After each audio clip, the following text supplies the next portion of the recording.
Sais-tu pourquoi les gens finissent par croire que dénoncer l'achat des médias par les ultra-riches est une thèse complotiste? La réponse est simple. Ils finissent par le croire parce que ces médias les manipulent pour qu'ils arrivent à cette conclusion.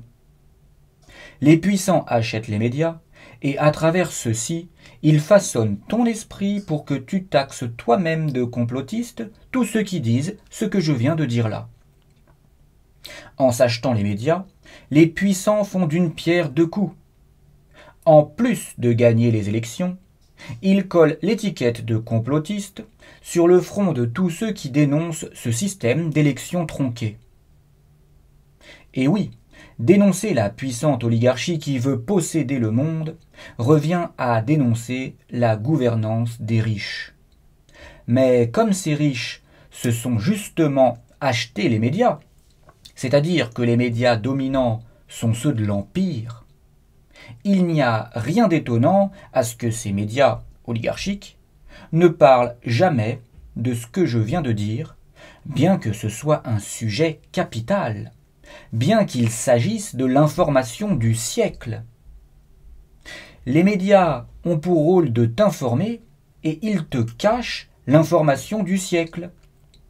Enfin quoi, avons-nous le droit d'interpréter comme un signe plutôt suspect le fait que les médias qui n'ont absolument aucun tabou pour aborder tous les thèmes qui existent sur Terre ne publient jamais d'articles sur le sujet dont je viens de parler?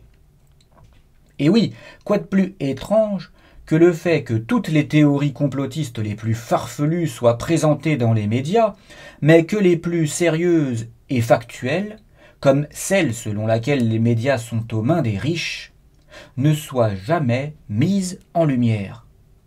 Ne serait-ce que pour faire ce que ces médias adorent, les décrédibiliser. Dans le but de faire de l'audience, les médias sont prêts à parler de tout, y compris des sujets les plus stériles, idiots ou malsains qui existent. N'augmenteraient-ils pas leur audience avec des articles ou des émissions exposant l'éventuelle problématique de la possession des médias par les ultra-riches pour la souveraineté du peuple? Pourquoi se privent-ils de cette audience?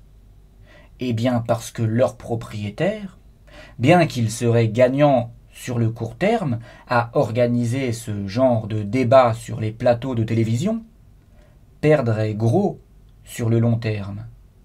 Ils risqueraient de perdre le pouvoir.